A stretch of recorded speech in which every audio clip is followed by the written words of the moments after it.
I'm at the Becley furnace right now, and this is what it looks like inside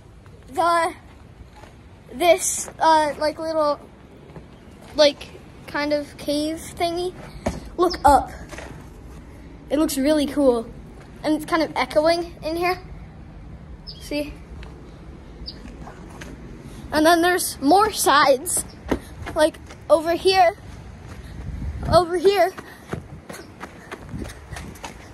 There is this one. This one's empty. There's nothing in it. But over here, on this side, there is like a wagon. There's a wagon. And also, while I was hiking, I found this piece of green slag. Comment if you know what slag is. This is a hydraulic turbine. This is a hydraulic turbine and blast pump